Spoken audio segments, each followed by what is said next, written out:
Hello and welcome. Today we're taking a West Coast favorite to the next level. We're making maple glazed salmon. This dish brings together local flavors and simple techniques for a dinner that's sure to impress. Let's get cooking.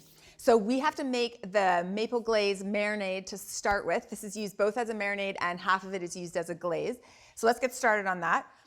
First, we're going to put some maple syrup in our pot over here. So we're going to use 6 tablespoons of real maple syrup for this dish. 6 tablespoons is a little more than 1/3 of a cup. So if you don't like measuring out individual tablespoons, you could do that as well. And reminder that all of the recipes will be on the website. You don't need to write them down. Hopefully, did I lose track? That's 4. Talking and cooking at the same time. There we go. 6 full tablespoons of maple syrup. Now my tablespoons are all sticky. Then we need 3/4 of a cup of apple juice. Now, as long as you just use unsweetened apple juice and not apple juice that's been flavored, like no mango apple, I like to use this one that's 100% Okanagan or BC apple juice. 3/4 of a cup of that. Okay. And then just for a little bit of brightness and acidity, we want to add a little bit of lemon juice to that because otherwise this can get a little cloyingly sweet. So we just need 2 tablespoons of lemon juice in my fancy old-fashioned juicer. I've said it before, I'll say it again, you can find these secondhand, they're amazing. Hopefully this is enough. That was a pretty small lemon. Ugh, curses! I should have gone for the big lemon. All right, this will be enough though. Just need a little bit more. Yeah, perfect. All right, and then the final ingredients that we need to throw in here, we need 2 tablespoons of butter. We need a whole teaspoon of smoked paprika. That just gives it a little more savory. It kind of cuts the sweetness a bit of this. And then half a teaspoon. Don't put too much, half a teaspoon of salt. There we go. And then the last thing that we're going to put in is a clove of garlic. And I really like to grate the garlic on my microplane. That way it's completely pureed and dissolves into the marinade. And you don't have, a big chunk. I just dropped a big chunk in there though. I'm going to pull it out if I can find it. There we go. Okay, I'll put this in the sink. Just hang on. And now we're just going to bring that to a boil. And what you want to do here is we're going to bring it to a full rolling boil, and then we're going to reduce the heat to medium, and we are going to let it simmer for up to 10 minutes until it's reduced by half. That concentrates the flavors, makes it really shiny and glazy. And so in order not to wait, I already have some already made. So this is what it looks like when it started to cool down to room temperature. It's still warm enough that the butter hasn't solidified yet, but look how shiny and beautiful that is. I can smell like the maple, the apple, the garlic, the smoked paprika. It's really good. So what we want to do here is we want to get out some pieces of salmon and we are going to marinate this in a shallow bowl. So I've got a bowl. Now I'm just going to go to the fridge and get my salmon. All right. So I have some beautiful local sockeye here, some sockeye fillets, which I have cut into serving size pieces. They are about 100 grams each. If you look at the salmon right here, you can see these thicker pieces are from the top end closer to the collar, and then these thinner, more triangular pieces are closer to the tail. So I prefer the collar end pieces. They're more tender and delicious. Oh wait, I should put the marinade in the bowl first. So we're gonna put half the marinade in the bowl. We're gonna save the other half for glazing the salmon. And that's a good idea if you're ever saving any glaze to put on the dish as it continues to cook. You wanna have glaze that hasn't touched raw meat or raw fish. Even though the glaze will cook, I'm gonna be brushing this on at the very end as well, so you just don't want any raw products in there. So half for marinade, half for glazing. So I'm gonna put the salmon skin side up into this marinade. If you have a pie plate or something, this would be a really good time to use it because the shallow plate will help the marinade get onto the salmon. So I'm just going to use 4 pieces for this. I've got extra here so I can feed the crew later, you know. Okay, so we want to just make sure that all of the salmon is touching this marinade. It only needs to marinate for about 20 minutes. You can do it up to 2 hours. I'm just going to put this in the fridge, and oh, look at this. Look at this, everybody. This glaze has come to a full rolling boil. We're going to turn it down to medium. Okay, so you want to see it at a steady boil like this. You want to stir it from time to time until it reduces by half. You'll be able to tell. It'll look kind of thick and glossy.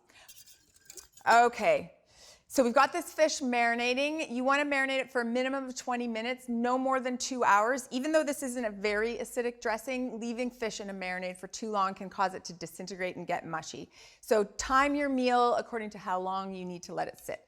So I'm going to throw this in the fridge right now.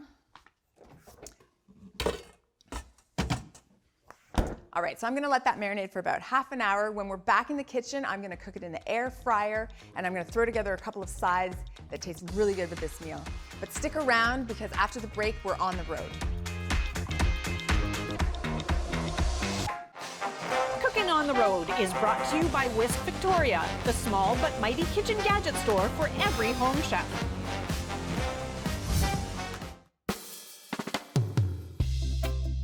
We're here at Arbutus Foods, and Jake is going to tell us everything that's happening here, what's going on in the Cowichan Valley. Thanks so much for having us. No problem. Thanks for coming. So tell me a bit about Arbutus Farms and what you do. So we've been working out of the Cowichan Valley now since 1997. Yeah. We've got over 100 different products that go to customers almost all across Canada. Really? Yeah, so we've got things, I think, going as far as New Brunswick. Everything that comes in here is going to come in one end of the building, and it's going to slowly get turned into a finished product and shipped out the other side of it. So what kind of products in general do you have? We have a lot of different types of potato salad, pasta salads. We're really starting to make a move into dips right now. We've got some great dips. Okay. Our roasted artichoke is a great one. Oh, that's a favorite. Really nice. And then we've also got some side dish type products where it's fully cooked potato, fully seasoned, all ready to go. Oh, so just there you go, just heat and serve. Yeah, heat and eat. There you go, just heat. Everything seems like really, really fresh. Like you're getting like a fresh product, not overly processed. Yeah, so when you see a lot of stuff on the shelf now, it's super highly processed. There's lots of ingredients in there that you can't really pronounce.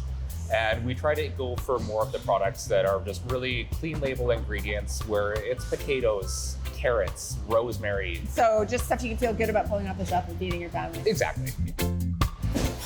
So what have you got here?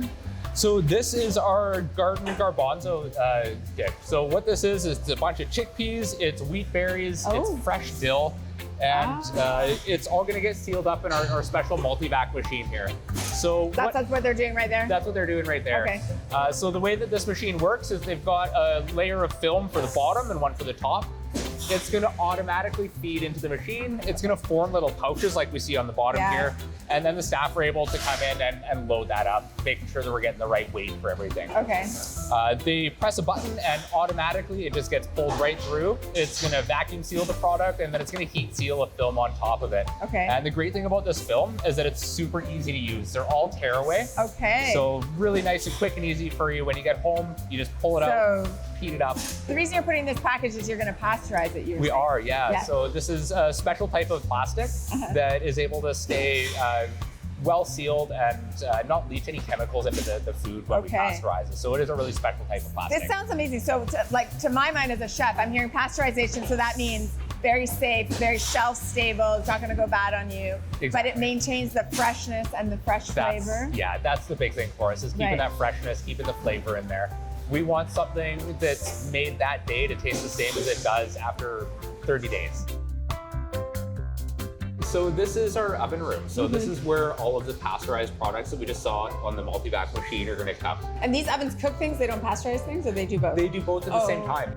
We're using it as kind of a double step sort of process. So in the case of the Smash'ems, those ones are going in as a raw product, and they're gonna get fully cooked during that pasteurization step. Are these the Smash'ems? These are the Smash'ems here. So these are the ones that have got caramelized onion, some fresh rosemary, and some roasted garlic. Oh my, they smell so good. Is it possible at all to try some? Yeah, definitely. Let's go throw some in the oven. Oh yeah.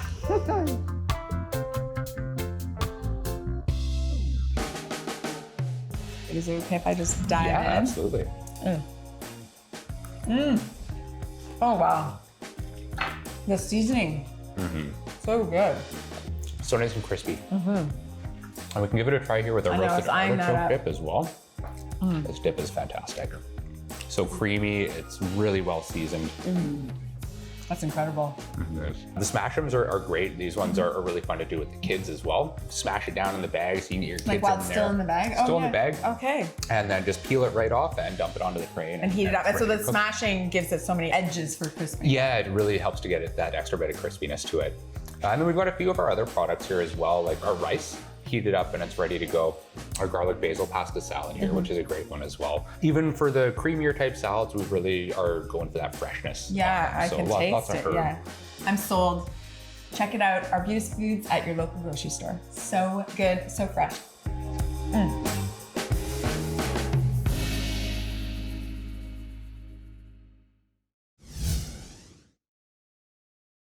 Cooking on the Coast is brought to you by Country Grocer with 11 convenient locations across Vancouver Island and Salt Spring.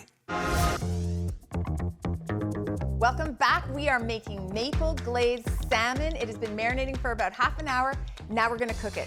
So the first thing you wanna do is get your air fryer basket and line it with a double layer of foil. I know this seems counterintuitive, but for this recipe, this is what you need because you wanna be able to catch that glaze instead of having it fall through the grates and burn on the bottom. This works great. So I'm gonna get this in the air fryer now and I'm gonna preheat it.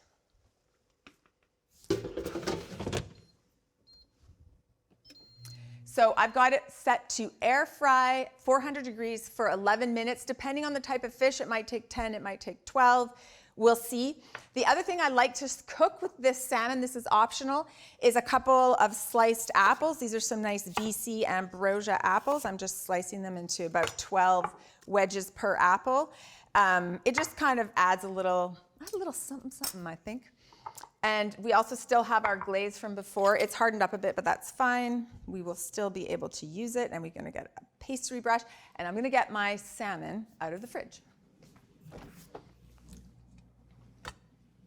Okay, let's just go grab our air fryer basket.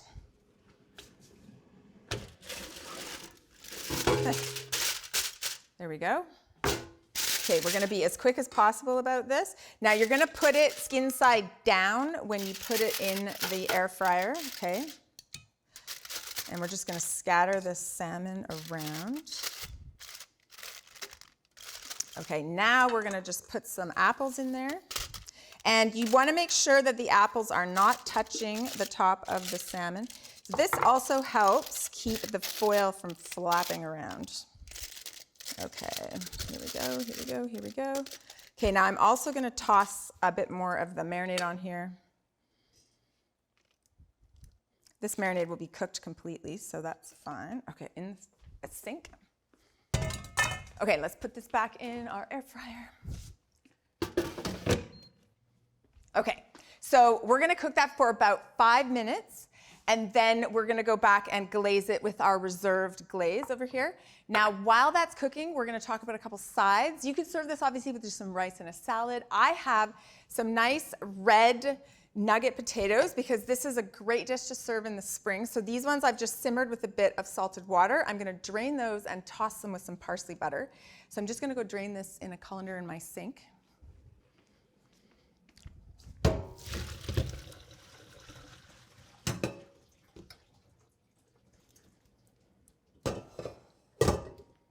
Okay, we'll bring them back here. Okay, we'll pour that back into our pot. And where did I put my spoon?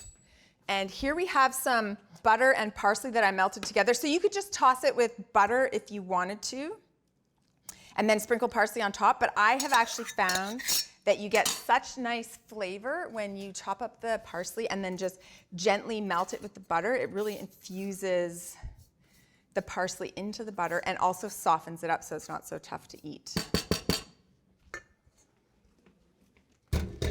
Okay, I'm gonna just stir that. I'm gonna use actually my spatula to stir it. These potatoes are a little soft, so I don't wanna break them up too much. All right, so we have these beautiful parsley potatoes. And the other thing I have to go with this, again, in the theme of springtime, I'm just gonna put the lid on to keep warm. In the theme of springtime is some asparagus, okay? So asparagus, I've tossed it with some salt, pepper, and butter and roasted it in the oven. So let's take a look. Ooh, it looks good.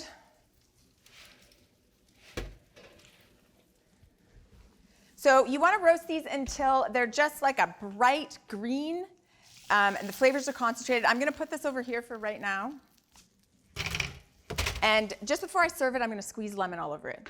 Okay, I think our 5 minutes are up with our air fryer, so let's go see.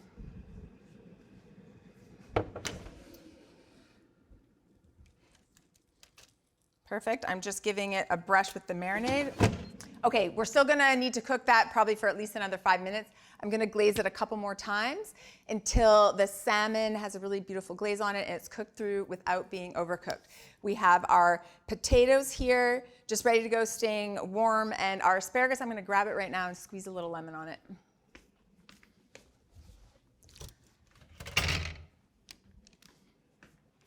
Look at how pretty that is. I have, luckily, this half a lemon that I used before. I don't want to put too much on. Just a little bit to brighten it up. There we go. Okay, so basically now we're just waiting for our salmon to cook, and then we can plate this delicious meal up. The salmon's about 2 minutes away. I've just got one more final glaze in the cooking process. Let's do that. Look at how beautiful that is. You can see the nice char on there. It's almost ready. Say 1 more minute. So let's get the plates out so we can get plating this delicious salmon meal. I don't want to overcook that salmon.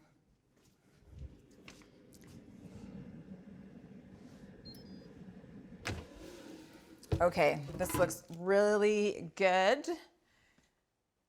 See how pretty?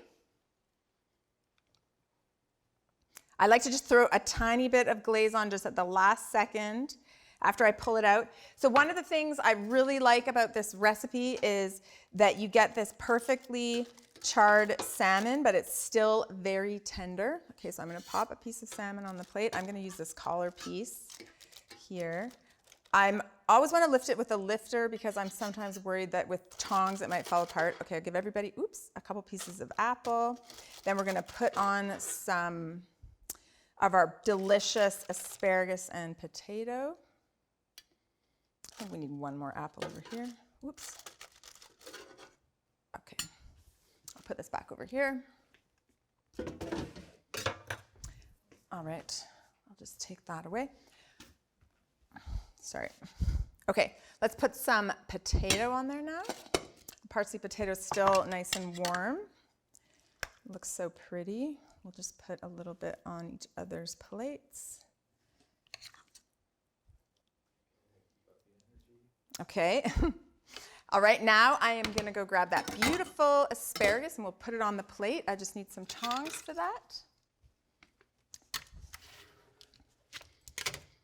Oh man, I love springtime when there's all this beautiful roasted asparagus. It's almost more exciting to me than the salmon, which if you can believe it, that's like crazy talk. All right, put a couple more pieces on here. Now, as a final touch, I'm gonna get that air fryer basket again and scoop some glaze out with a spoon and just glaze the salmon and apples one more time. Let me grab a spoon. Okay. So this is why I always like to do it on foil, so then you have some glaze to grab and just nap the salmon. Nap is French for blanket, and that is what you do when you put a beautiful layer of sauce on something. That way you can soak your potatoes in it or something like that. And of course, I have to garnish it with a little piece of parsley just to make it look extra beautiful. Hang on. This parsley needs to behave itself. There we go. Okay, I found a better piece of parsley. Okay, there you have it. Perfectly cooked salmon with a glossy maple glaze. Just the right balance of sweet and savory. It's simple, local, and absolutely delicious. from the plate to the pour. Don't miss the perfect Liquor Plus pairing. Up next.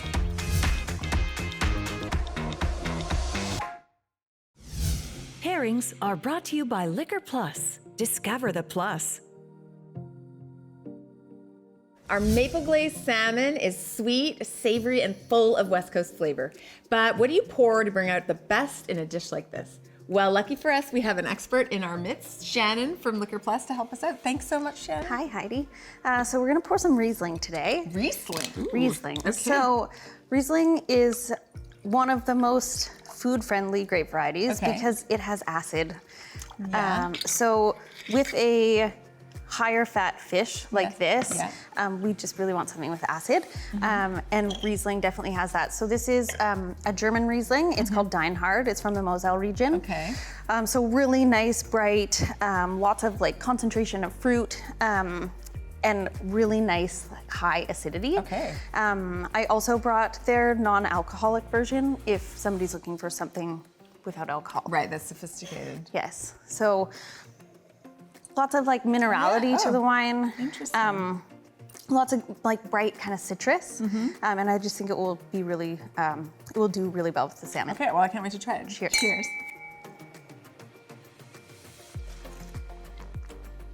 Oh, that is very fruity. Very fruity. Not all Riesling is sweet. No. And the reason that Riesling can be sweet is because it has that really high level of acidity. But this is sort of off dry. And a way that you can gauge sweetness when you're shopping for Rieslings in the store is to look at the alcohol levels. If anything is 12% or over, they're usually gonna be really dry. Okay. Anything under that would have a little bit of sugar. Okay, that's a hot tip. Okay, so we're gonna try this. So this is salmon. It's got the like maple apple glaze. I do like that. Got a little bit of like sweetness and acid. We're gonna try that. Yeah. Oh, that's really good.